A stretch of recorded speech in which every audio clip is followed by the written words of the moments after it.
Let's wait 30 seconds and then we start.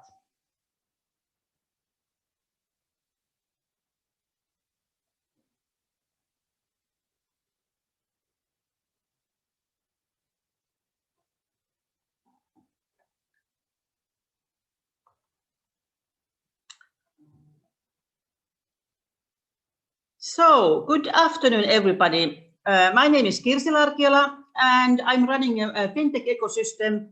Our aim is to enhance the collaboration between all the financial services ecosystem players, meaning the banks, all different other financial institutions, fintechs, tech companies, and of course the corporate customers, large corporates and also small and medium-sized corporates. So to have a new innovative financial services towards the customers.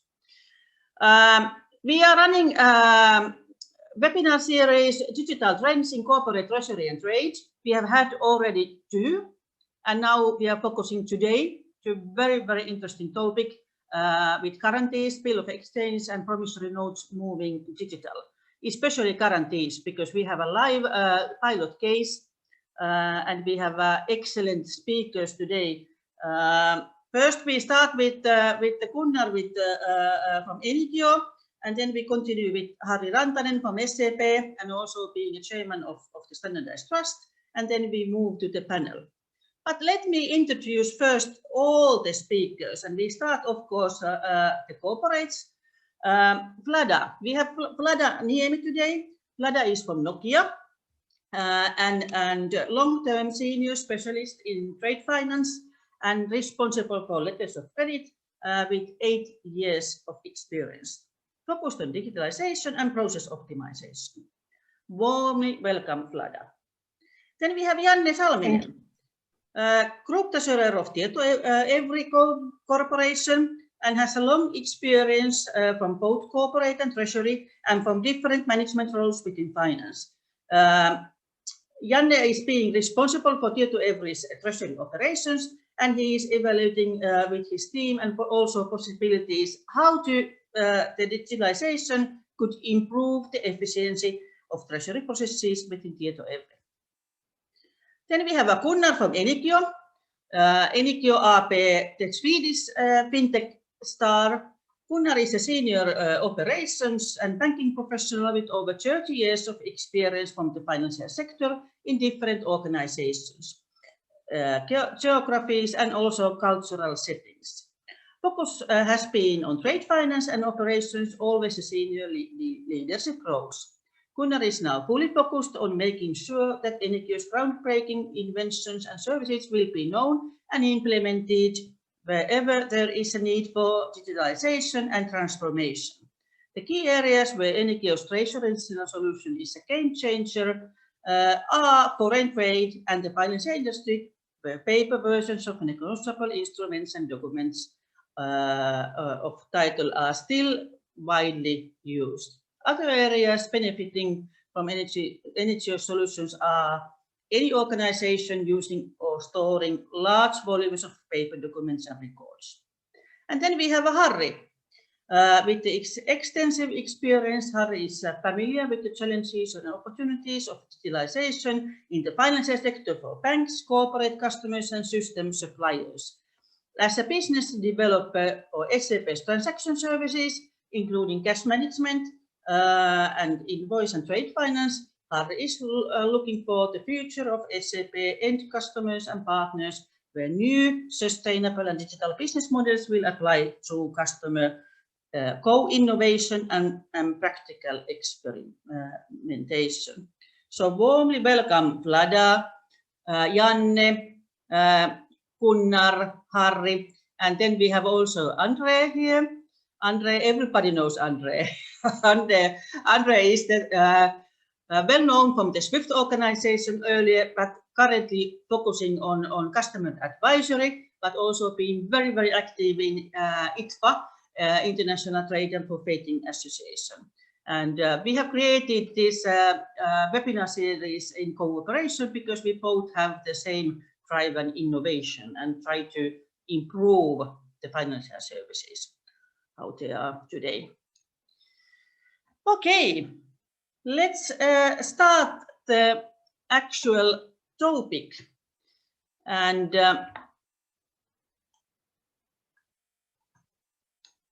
Gunnar, it's your turn. Thank you, Casey. Let's see if I can share my screen. Hope that works. Yes. Okay, so we have a new brand today. Maybe you shouldn't sort of spend too much time on that, but it's really exciting times for us. And if you want to know the story about our brand, you can read about it on our webpage later on. But that's not the topic for today. I'm really happy to be able to talk about digitization and one way of doing that. And really from our point of view, let me see, a key thing and a key standard that we consider being really crucial when talking about sort of going digital. It's not only about sort of the right templates or the right standards. It's also about having a really good basic standard. And we think from Enigio that the piece of paper is a really good standard because everyone understands what it is. Anyone can write anything they want on a piece of paper and then send it off to someone else. So it's a really good way of storing information, and it's also a really good way of exchanging information because the paper is a really good standard.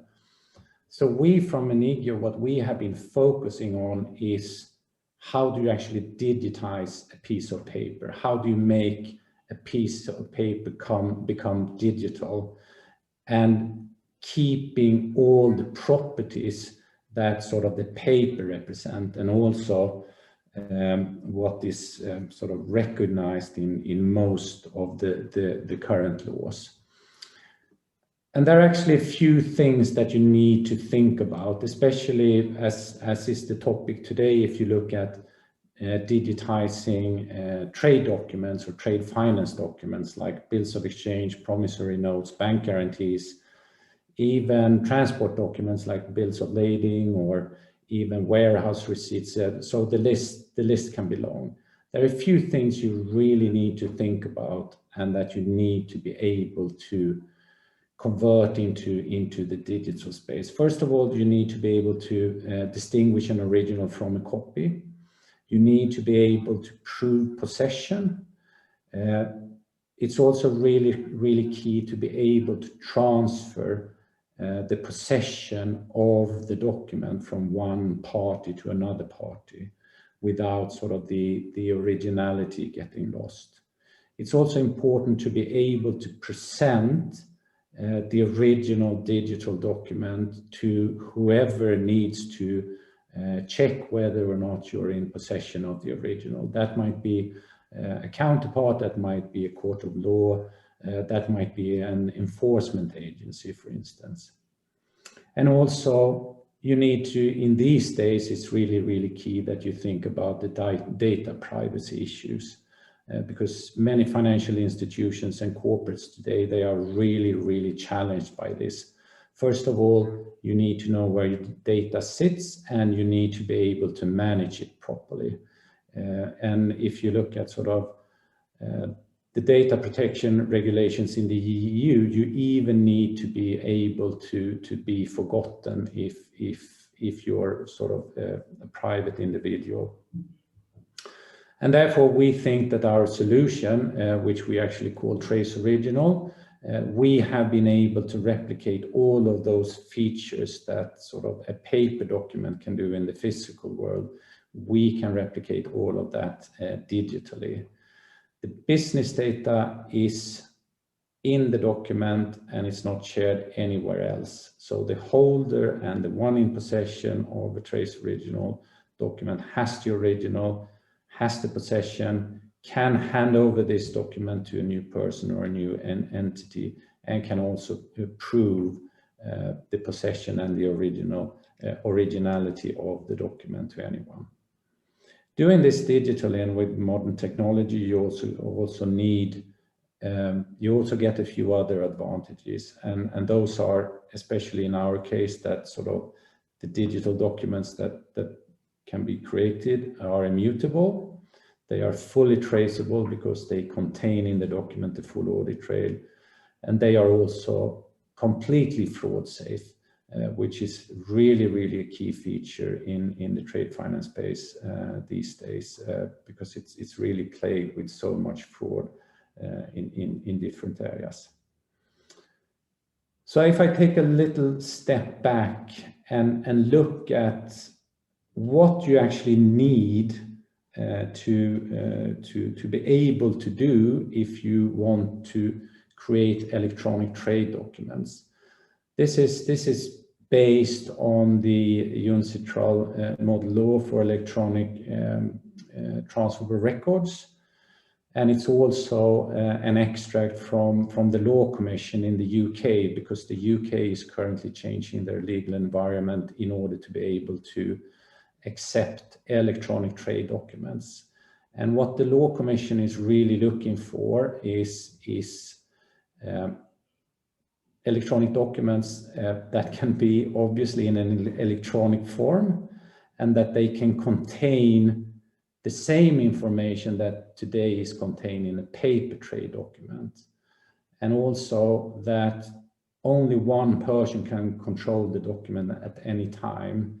And when a document is transferred, the transferor loses control over the document. So you cannot have sort of the ownership of one original in two places at the same time.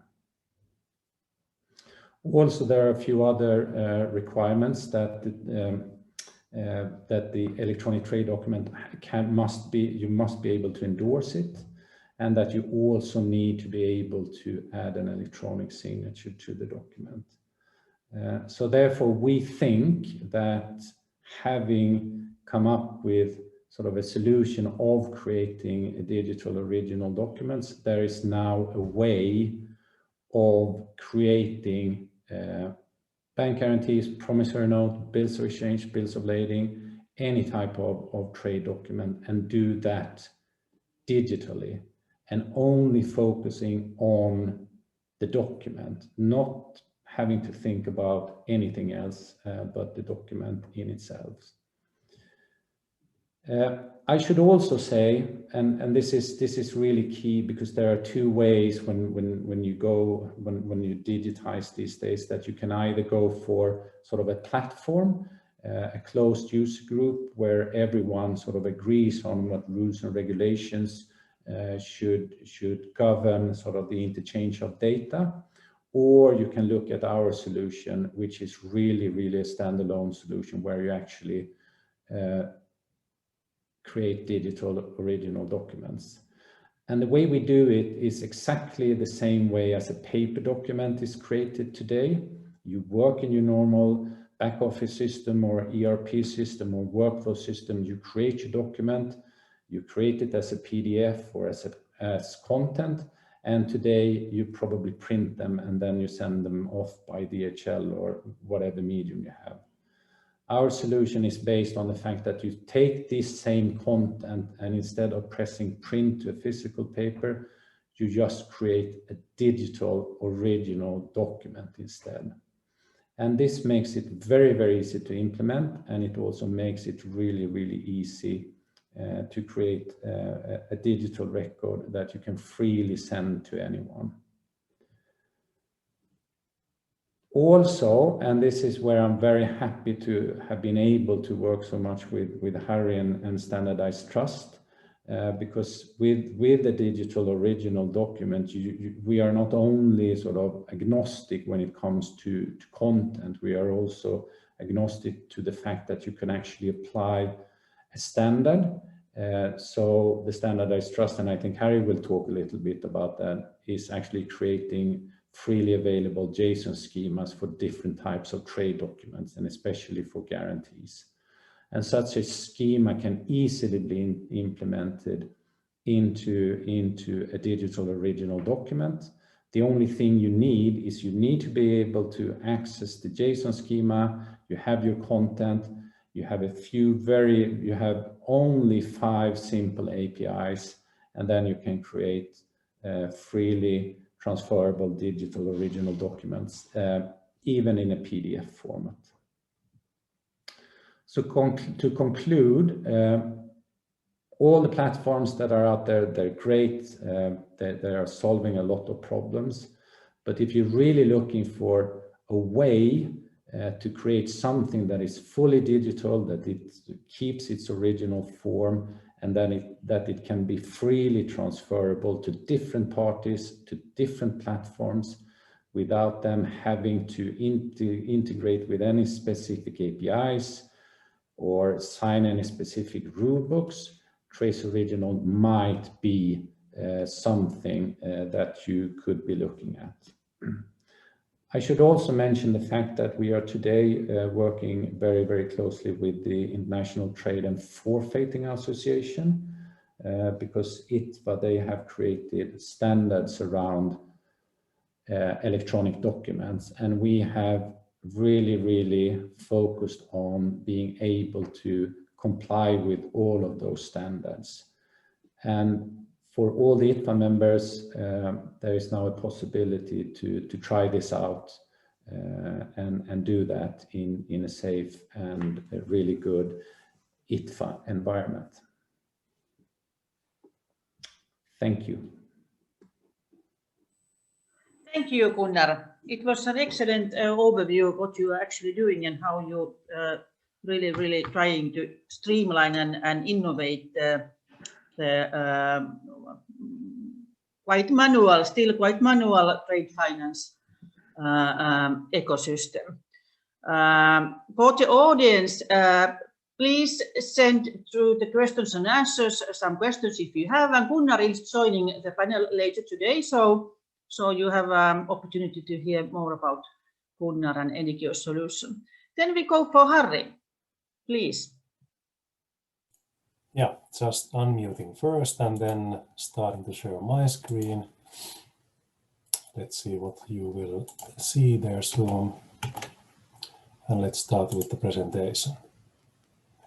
And the final task is to put my clock running so that I can keep in that promised 15 minutes. So I have a timer here. Thank you very much for being available for this, and thanks Gunnar as well with the kind words on our collaboration that we have been doing in Standardized Trust.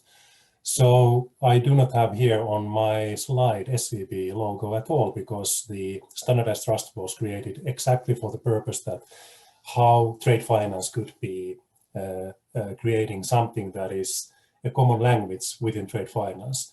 We started at 2017 and we created a white paper, and I just recently read it through, and it is still really valid. It's talking about really similar issues that are now covered by ICC, which wasn't too active at that moment in standardization. And now suddenly all the world is looking into how to make this interoperability to happen in trade finance and making things digitalized instead of running on paper. This is my personal wish list that I have been listing in various of presentations that I have been having around this item. And it's starting with the same item that was also in the Gunnar's presentation, the MLETR common legal framework. We have to have a legal framework to accept datasets instead of documents or papers or PDFs. We have to have digital identities on place. It's also happening on the market, which is really good. And not only for private persons, universally, internationally, uniquely, but also for the legal entities like LEI. And then when we are presenting a company, we also need an identity for personas and the things as well. When we start to follow up what the global trade goods we are delivering, that could be done also based on tracking devices on the devices or the goods that we are delivering. And then the point that I'm talking about today and Standardized Trust is looking into how to make the data standards understandable, meaningful, having semantics with them. And that is the whole meaning of the Standardized Trust team. We are doing their semantic modeling for guarantees and moving gradually as well into documentary credits. And that should be both human and machine readable. because we need to get the computers also aligned with the same language that we are talking about natural language processing, which is part of the artificial intelligence. So we need to be able to understand, both of us, what is the data within the payloads that we are sending from one system to another. And again, really similar things that Gunnar is talking about. And then we need to solve the data sharing, how to make digitally consented data sharing available so that the parties having business critical information could share it without any hiccups or any concerns who is going to use it and for what purposes. And there are also some fair data economy tools coming up, both from EU Data Governance Act perspective by Gaia X, and Sitra in Finland is running this kind of fair data economy platform testbed that we also tested within SCB as well in my work, together with Wärtsilä, and showing that, yeah, this is working and business critical information can be shared with only those parties that are applied to have the data access. No need to copy everything, all the data sets into cloud-based solutions like Microsoft Azure or Amazon Web Services and so on. And there we need a common governance rulebook. So different kind of blue books or rule books for having rules how to govern the data when it's shared between different parties, when we are moving into these data platform-based ecosystems and business models. And everything should be available freely. And that has not been the case in trade finance. You usually need some kind of membership or license fee to get access to the document. So you need to pay something for that. And if you want to get people and developers involved and having them doing as a community something, then you shouldn't block the documentation available for making the integrations happen. So practically, that is what we do in a standardized trust. Like I said, we started 2017. We had some existential discussions in the end of last year, but now we have a new boost coming up. And now we have 30 plus active members working on guarantees that we have been starting already on 2019. And now we start gradually as well, working with the documentary credits, making the semantic model available for the letters of credit as well. So looking into that more complex data sets that are there. And we are mostly coming from Europe. We started this exercise from Finland, but now we have Central Europe really well presented, and now gradually getting also Asian participants into the team. So we start to cover this, and we have been in discussion with multitude of other similar type of initiatives on the market. And of course, most prominent of these are the ICC Data Standards Initiative, DSI, starting there from Singapore. So that was the presentation part. Now we go into the practical activities that we are doing. So first of all, I will show you the Standardized Trust homepage. So we have a homepage, so you can look in there what kind of latest documents we have there. We have our the white paper available, so you can read it through. We have this working group number 2 that is now the only active group with the 30 members, and you can look into these resources. Everything is freely available, and we use OneDrive for sharing the working documents. So even though they are not yet released anywhere, everything is freely available if you are interested of coming in and looking what is there in our documents. So that is available. Then we have also a Standardized Trust, LinkedIn group, and that I show you here. Oh, sorry, that wasn't because I'm working on my personal laptop now, but it's here in the homepage. So now we jump into the LinkedIn, and there we have this 300 plus members available there, working in the sharing the data information around different activities in the Standardized Trust and trade finance domain in different type of activities there. And I show you shortly as well that, yeah, we definitely have a common OneDrive where we have all the documentation available. So for example, the latest version of the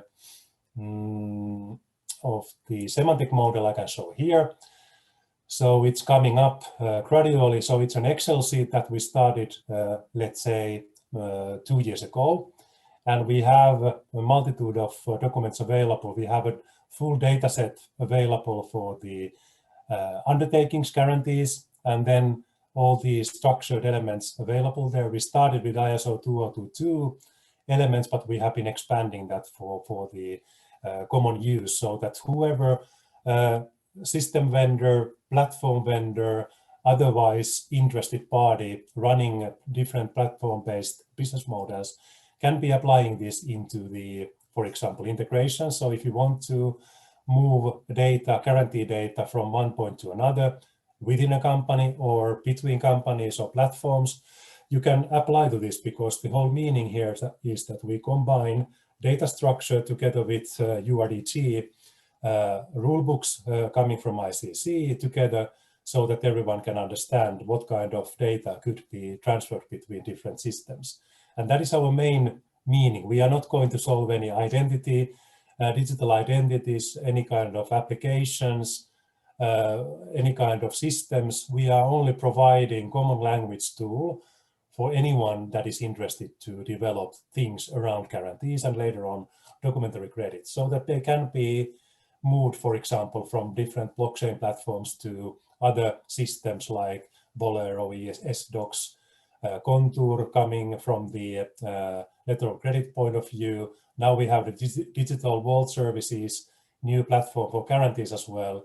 And if you have a need for system integration need from corporate systems to platforms, that can be solved by this kind of freely available open documentation, and then start by only using that for that purpose. We are still work in progress.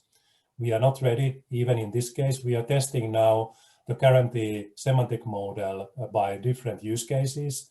So we have tested that with really simple rental guarantee, but now we go into more complex counter guarantees, performance guarantees, and multitude of other use cases, and see if the semantic model is good enough at this moment to cover all the needs, and then look into that possible amendments. And that will be continuously done by the working group, which is collecting themselves within a Teams meeting every third week. And if you are interested of this kind of voluntary work, we do not have any budget. We run everything on a voluntary basis.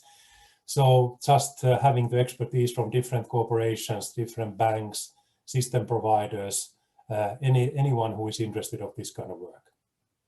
And we have, by the way, linked the Excel sheet. So if you would like to see, for example, what kind of organization IDs are available, they are listed here in our Excel sheet. Ari, we can't see anything. You are not sharing the screen now. Ah, sorry. I was about to share the whole screen, but it was coming later on. Are you seeing it now? Yes. Yeah, good. So it's also here in the Excel sheet, but the organizational IDs can be also seen on the Standardized Trust homepage. I will show it to you. Are you still seeing the screen? Yes. Good. So we have all the resources available here as well, because they are dynamically linked. So if we go into the list of party IDs, organization IDs, they are here as well. So they are dynamically linked, so we can do really quick changes based on different experiences by the end users using the schema. And now I'm looking into my watch, how much time I still have available. Some minutes, because the final part is how to show it. What are the latest exercises that we have been doing? And we have been creating a GitHub place where all the vendors can go in. It's not yet public, though. We will have some exercises to be done internally. But we have here both a sample case with the rental guarantee, so I can show a JSON schema payload for rental guarantee. We have obligor, we have applicant, we have beneficiary, all available here with the structured data elements, much more granular than the upcoming NT798, so that everything can be described in a granular way, the structured information elements, because that is a key element how we can make the digitalization to happen. We can move into structured elements instead of using free text. It's still available there, but it doesn't have to be used if you are able to use the structured elements. And to be able to use this in a correct way, we even created a schema with JSON, JavaScript object notation, so that we can control that everything that is put into that payload is according to our schema. So we have a controlling JSON schema available where we have all the codes available. So if we go into the end of the list schema, we can see gradually the enumeration list coming up. So for example, here we have lifecycle actions, application, issuance, amendment, non-extension. And if you enter something into the JSON payload, which is not according to schema, it's not valid payload, and that can be controlled already. And that gives tools for any developers like Enigio in this case to use this in any kind of data exchange based on Enigio tool. If it's a Bolero, if it's a Contour, if it's SDocs, they can also look into this model and use this common language as well, both in machine readable integrations and then also applying that to any kind of human readable documentation. We saw a couple of days ago from Digital Vault System, totally good platform solution for guarantee management. And again, if the corporate wants to move any data from the platform to their own systems or vice versa, that can be done again using this kind of freely available, openly available schema and payload description. So that was my part. Thank you very much. Thank you, Harry. I don't know how we could survive within the financial services industry without your excellent work you have been doing regarding standardization and all that innovation. Okay, now we are moving to the most interesting part, meaning the panel.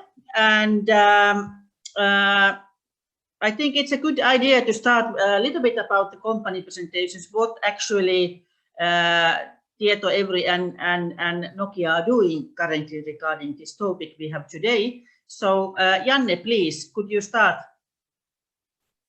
Thanks, Kirsi, and thank you for the invitation over here. So it was a pleasure to come.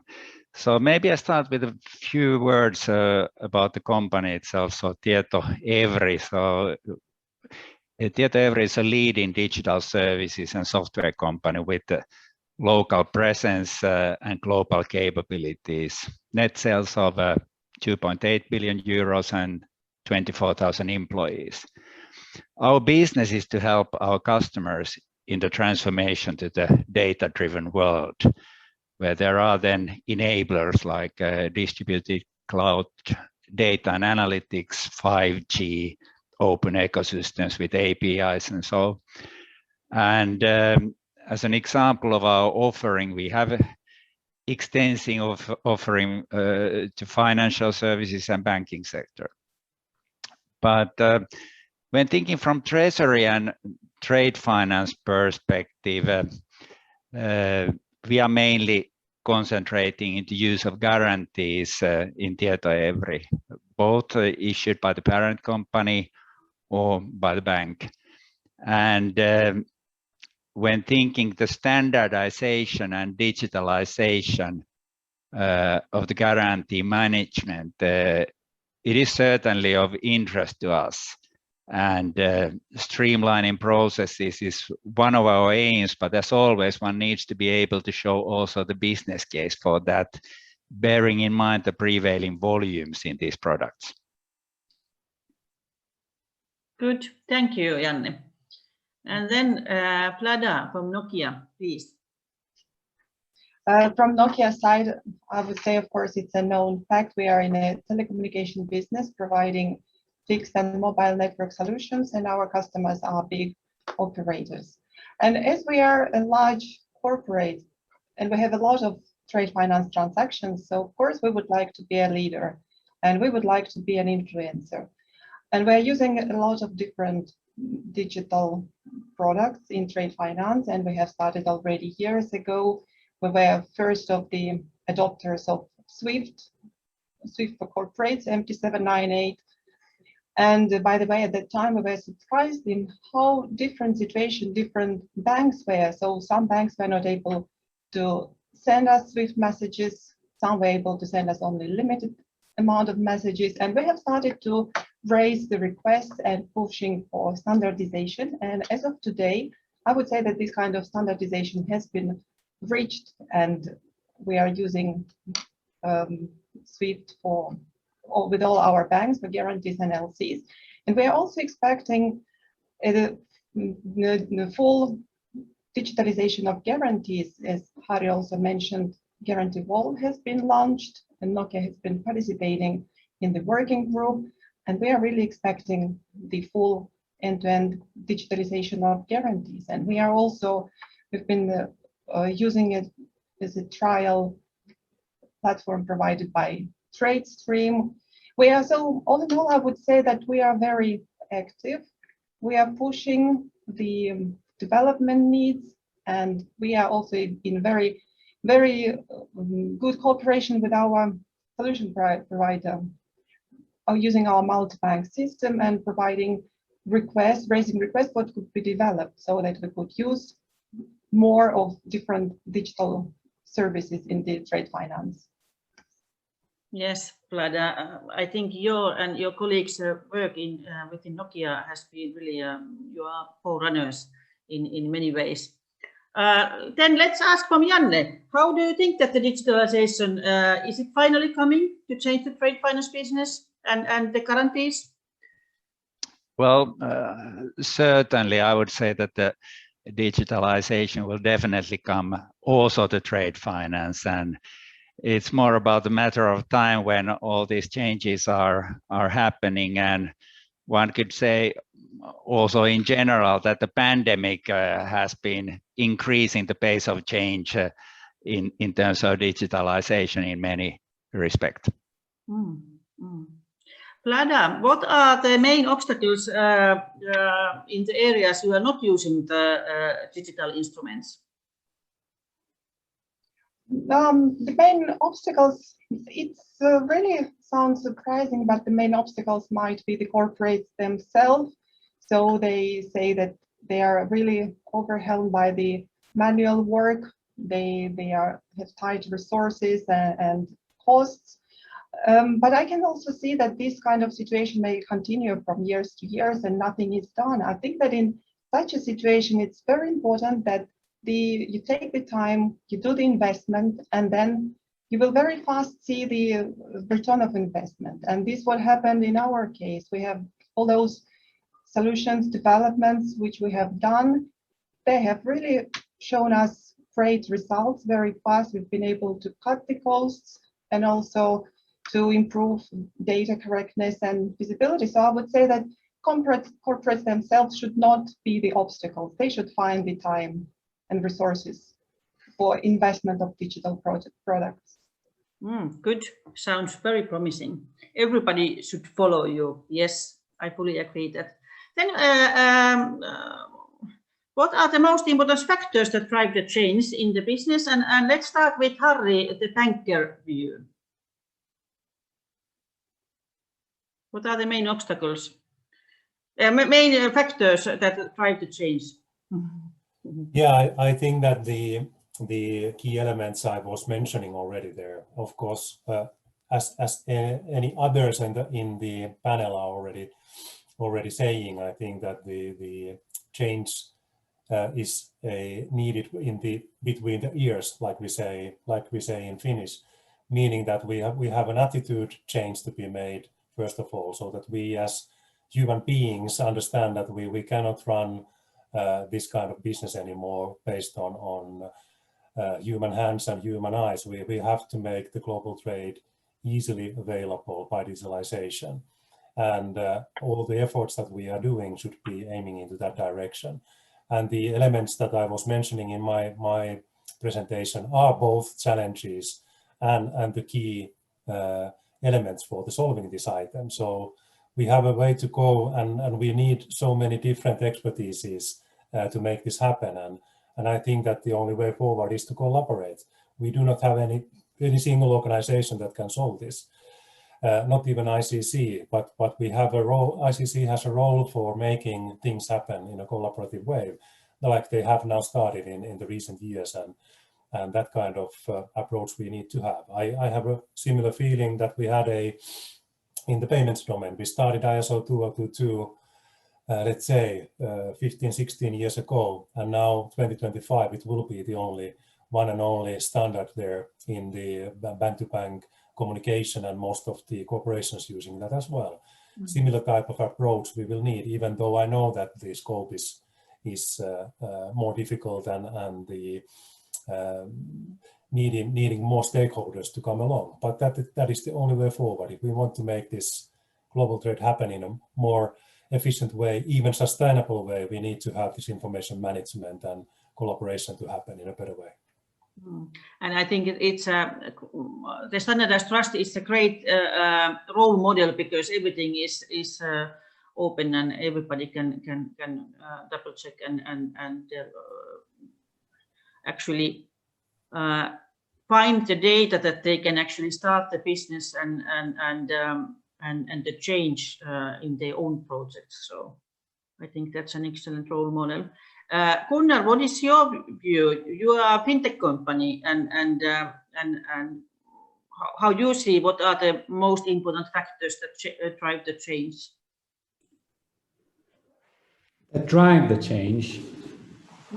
I think people really want this change, and the change is needed. But I also think that the challenge is that there is no one solution that solves it all for everyone. And having worked in banks for over 30 years, obviously, I mean, having in my DNA sort of what Swift did sort of many years ago, that was really a game changer and changed the way banks sort of interacted. And I think hoping for something similar happening for the whole world today is quite ambitious, to be honest. I think it will take time, but I also think that the positive signs and the possible solutions now is that you can choose from different types of ways of digitizing, and we discussed this today. You can go to a platform, you can do digital documents, and you can also do sort of API integrations. So there are many options available, and I think that is really encouraging.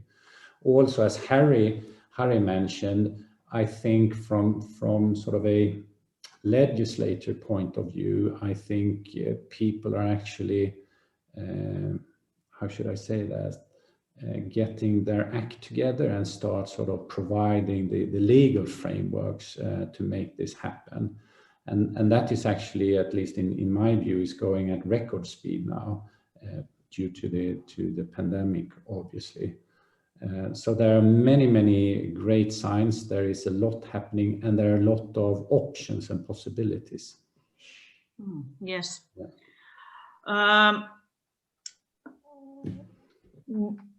In general, what would be the most important thing in trade finance that needs to be digitized?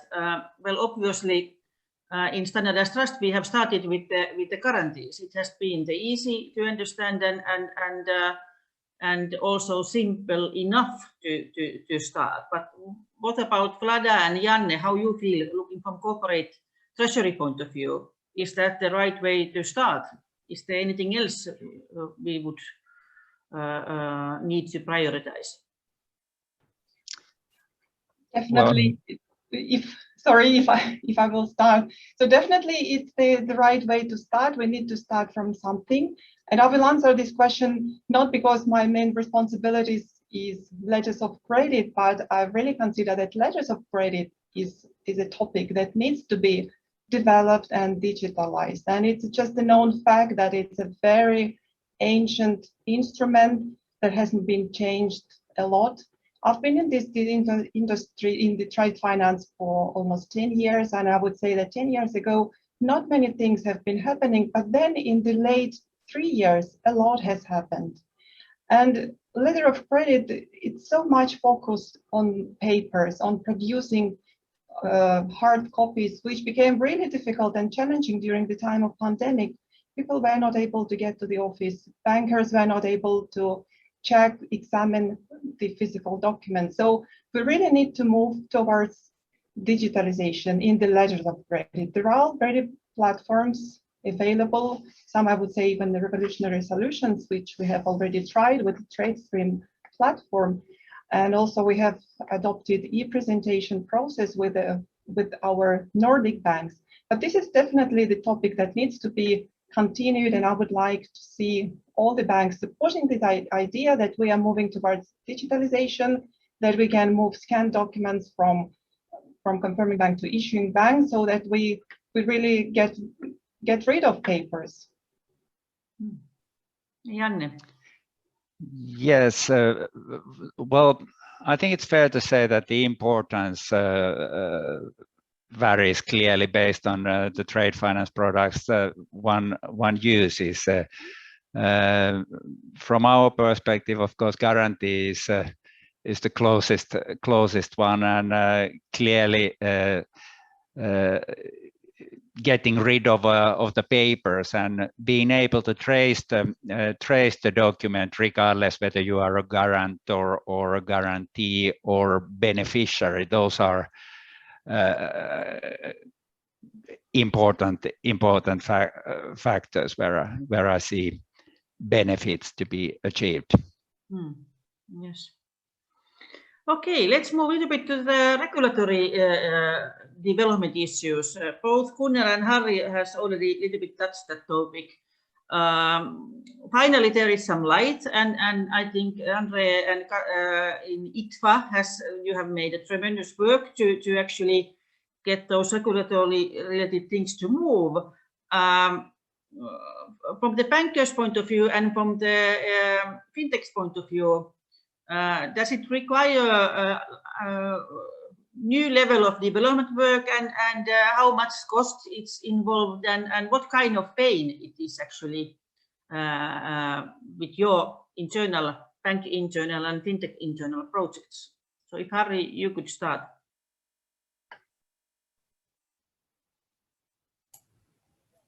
Yeah, so of course the regulatory part is really important to make enablement for having this kind of tools available, so that the digitalization from the technical perspective can be done. I think that the business incentive is already there available, so now it's only question to make the MLETR spread it all over the world. And now good news from G7 was given a couple of weeks, 1.5 months ago, that will be happening at least on the superpowers of trade in the world, and now already Singapore has been doing the first steps in that respect as well. So I see there now finally light, because that is one of the key elements, so that there will be no disputes on dataset exchange compared to the paper documentation.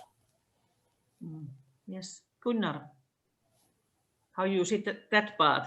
Very often when we are talking about paper, the main comment coming from the banks we talk, and also from the corporates, that yes, but it's a legal issue. We can't get rid of the paper. Yeah, so that's a really interesting topic. Obviously, we have done some research ourselves, and usually sort of most of the laws that are out there are sort of quite neutral when it comes to technology or when it comes to medium. There are only sort of very few places where sort of that stating that a particular instrument has to be written on a piece of paper. It's more around sort of it has to be written and it has to fulfill certain requirements. So from our point of view, the key for us was from the beginning to really make sure that we comply with the requirements in the respective laws. And now I'm talking about sort of the Swedish debt law from 1936 and the Geneva Convention regulating sort of promissory notes and bills of exchange, and the Bills of Exchange Act in the UK. So the key for us was to have a technical solution that comply with the requirements. That was really, really key. And this is what we think that we have managed. sort of the last piece of the puzzle is that the laws, we think they need to be neutral when it comes to technology. So they cannot, as is stated in the EU regulation, sort of a document cannot be denied legal effect solely on the ground that it's not on paper. And this is basically to simplify, this is what the MLETR is really all about. As long as you fulfill all the requirements in the law, you shouldn't be punished on the fact that you are doing something digitally.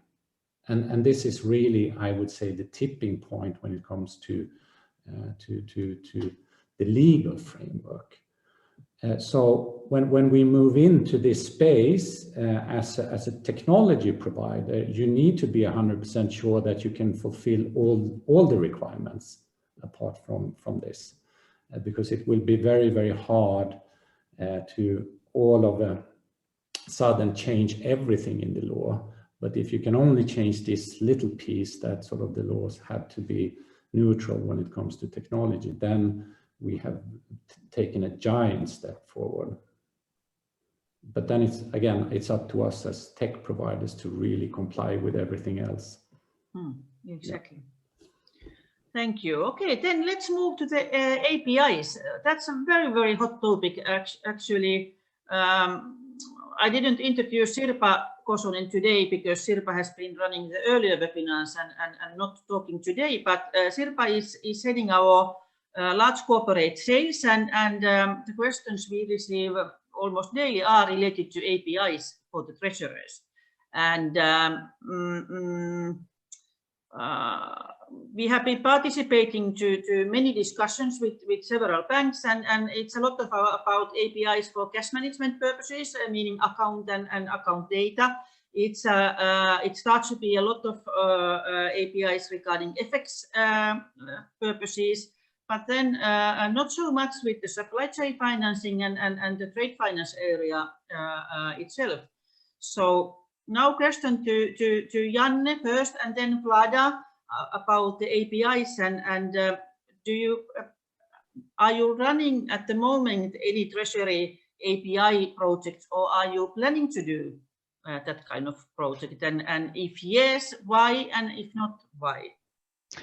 Let's put it this way, that APIs are definitely enablers for this digitalization, but whether they enable faster and more cost-efficient onboarding, I guess it depends also about the general IT architecture of the company.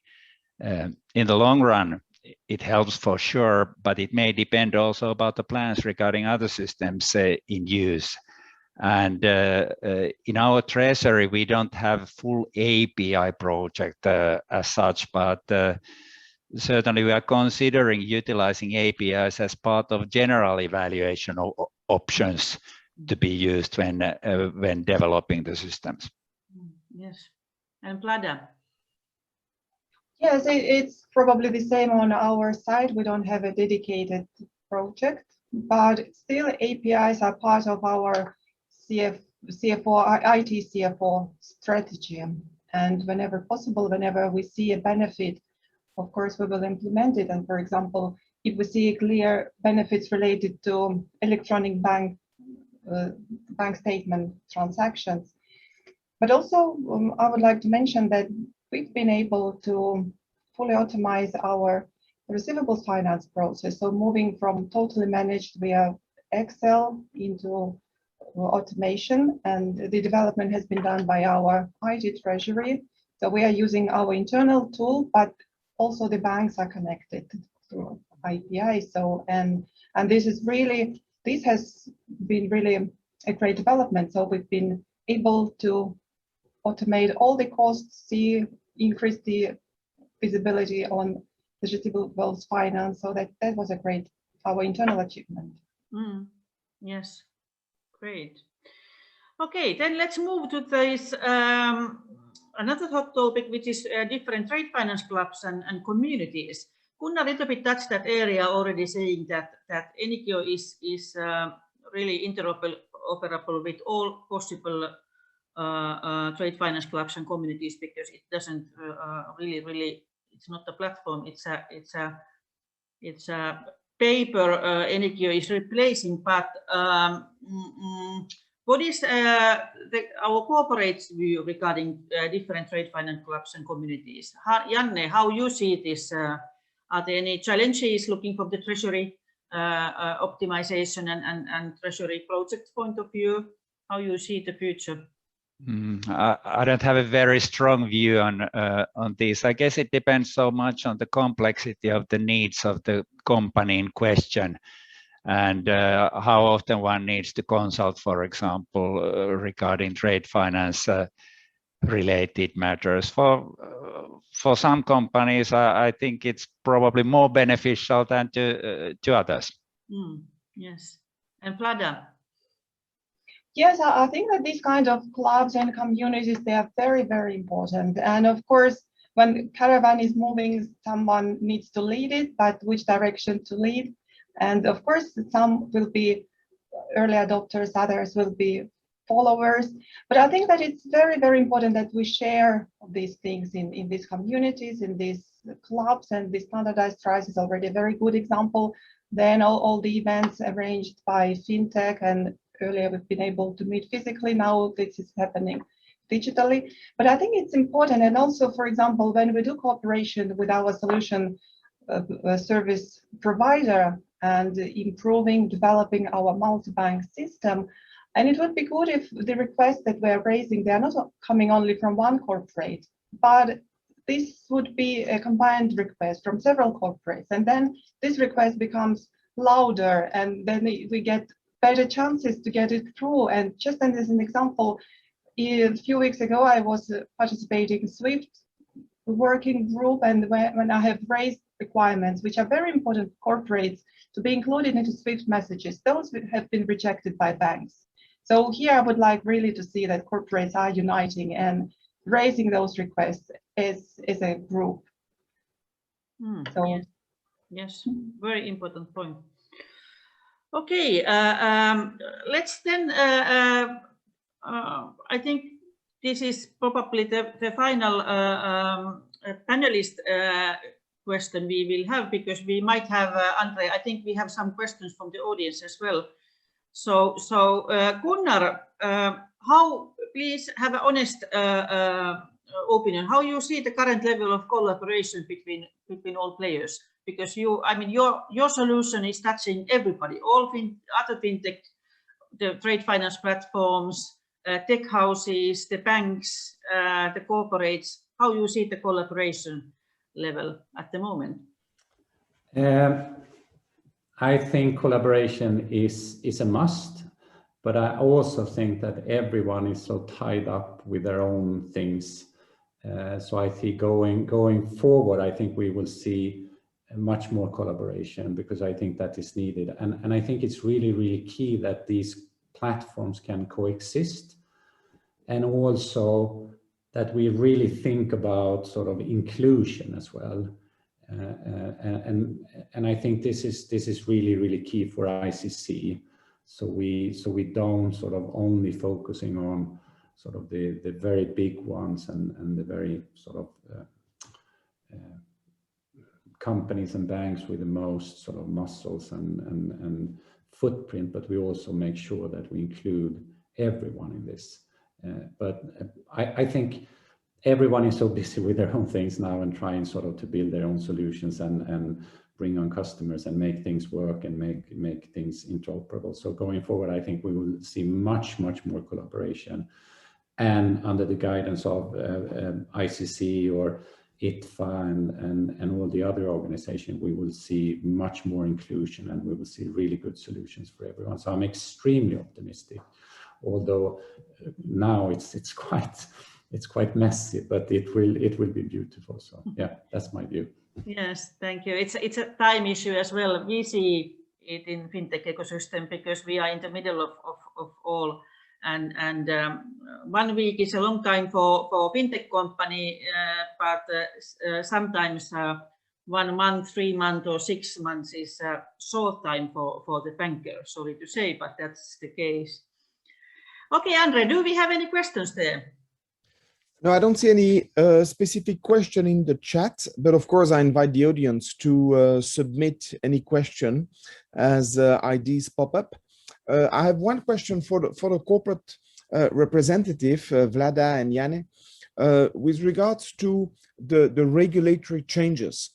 Indeed, we see in the industry a great momentum as Singapore, Abu Dhabi, Bahrain, and other countries, UK now, are enabling or changing the law basically to enable digital negotiable instruments, digital bills of lading, digital bills of exchange, promissory notes. Are those regulatory changes a key trigger for you to start adopting new technologies, whichever technologies we would consider, closed platforms or more open solutions like Enigio? Are you waiting for those regulatory decisions? Because of course, the key is in case of dispute, you want this electronic piece, this electronic record to be there to defend your case, as it would be the case with a piece of paper. I would say that the regulatory development is in a sense a key, that there would be a general acceptance how these new ways of working can be accepted in different jurisdictions, for example, and the overall development will be depending on that, I believe. That's good to hear, because much is happening on that front. Vlada, what would be your take?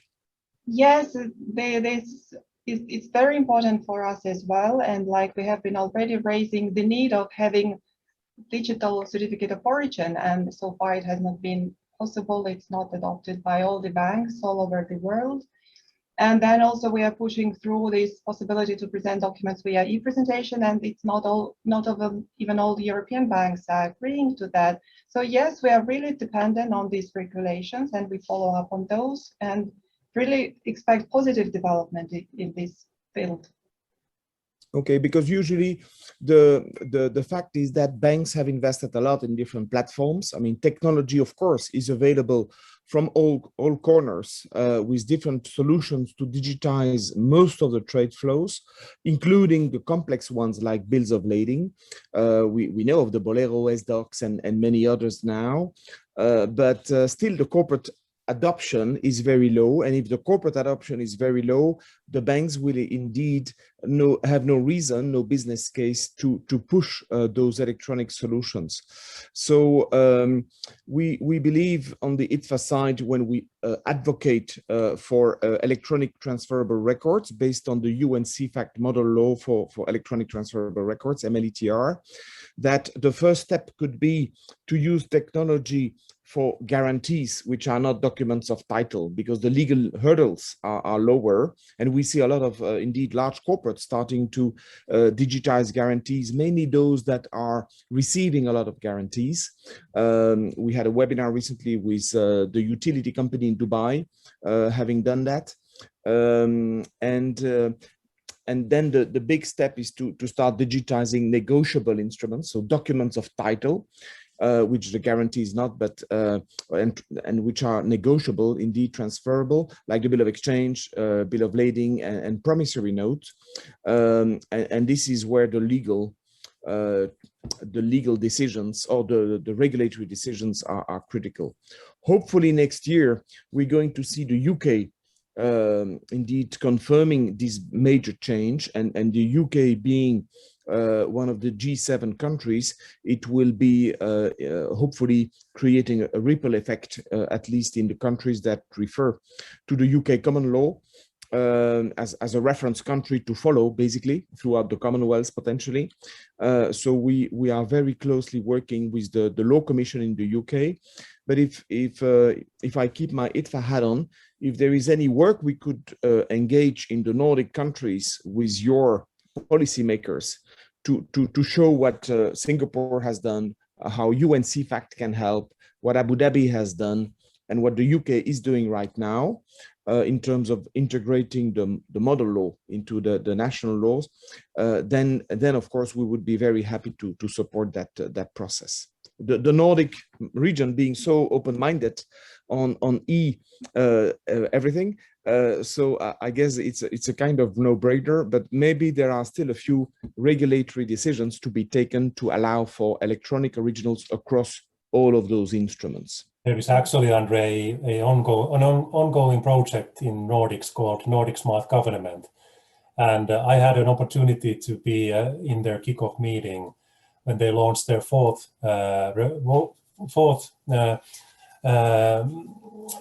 version of their project, actual implementation. They will start now doing in practice things. And I was promoting this MLETR for Nordic Smart Government as well, to be applied to enable that as well in the Nordics. Okay, that's good. So you already have the right team to talk to. Mm-hmm. Yes. Just, I could quickly comment. So it's correct what Andre is saying. There are so many different solutions available on the market and which one to choose. And I would say that corporate needs to see out of available solutions how they could optimize their processes and of course decide which solution to choose. Like for example, first we've been developing our KYC process. We are sharing it. Now we are looking into available products on the market to have it fully digital. So it's very much corporate decision and seeing the optimization of processes. Yeah, certainly when we're talking about large corporates like yourself and TietoEvry, where you influence indeed or you decide for your own implementation, where the banks have a key role to play is in the SME space, where the SME will accept whichever electronic solutions that the banks offer because they don't have the expertise to go and shop for their own electronic solutions, and they don't want an independent platform. They want a bank-owned technology. And this is where the Enigio technology integrates nicely into the bank portal, for instance, as electronic signature would integrate. But in that case, for those SMEs, they really rely on the banks to take the lead in proposing a technology option, a bit like what some Nordic banks like Nordea have done with WeTrade, and then you have other banks working with Marco Polo. I mean, there are multiple solutions there, and that's where indeed the banks can make a difference to push a particular solution. But I understand that there are limits to that type of innovation, because sometimes indeed for bills of exchange and prom notes, the law needs to change before the banks can move those instruments to an electronic version. But the next few months will continue to be interesting around the world as we hear from the UN CFAC Secretariat that other countries are adopting the model law. On the ITFA side, indeed, we're working with the major countries for the time being, and the UK is definitely the next one on the radar. Okay. Yes, now this is turning to be a more like a very lively workshop, which is of course fantastic. I think there is one question now which was quite interesting. So if we take that and then we close, because everybody has to move probably. We are already over our scheduled time. Yeah, oh yes, I see one question from Joel. Do you intend to use the Standardized Trust JSON schemas with Trace Original to replace paper guarantees? So I guess this is more for Gunnar and Harry. Yeah, I was actually answering that already in the common chat to Joel. Thanks for the question. So this is actually for Gunnar and Enigio more. We are creating now a more granular model for the structured information available for the guarantees in the Standardized Trust. And like I said, it's totally freely available for anyone. So it's up to Enigio to decide which model they are supporting. And I guess that they are able to do that for multitude of use cases in different guarantee data structures, whether that is MT760, MT798 based model from Swift, or more granular model like we are having now promoting from Standardized Trust, and which we also see on Digital Vault system as well available.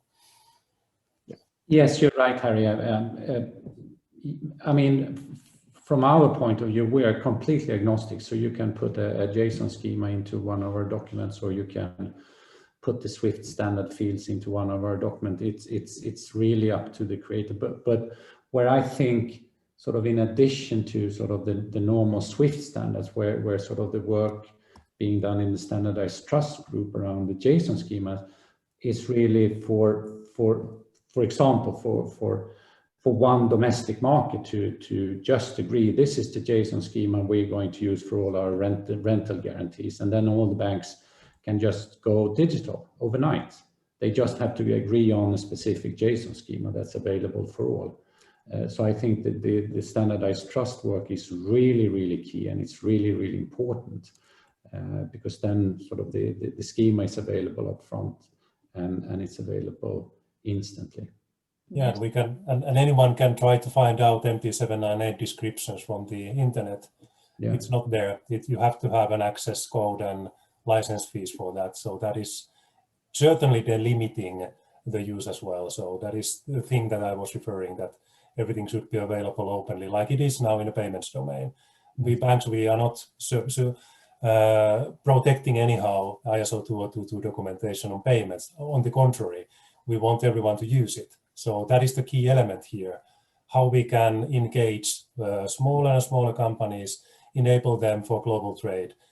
We shouldn't be blocking them from technical perspective. That is definitely the right, not the right way. Okay, thank you. We have so much energy here that this is almost like a workshop now, but unfortunately we have to stop now. First of all, I would like to thank you, Vlada, Janne, Gunnar, Harri, and of course Andre and Sirpa. We made this possible, and this was number 3 of our webinars, Digital Trends in Corporate Treasury and Trade. We are running 4th webinar next week. There will be shortly some more information and details about that, and also the registration link. We are going to continue with these webinars after the summer holidays, meaning after mid-August, end August and September. So yes, let's stop now, and big thank you, and big thank you for the audience. The topic is hot, we can see, and we will continue this series of bringing some new innovation and ideas for the corporate treasuries. Thank you. Bye, everybody. Thank you. Yes,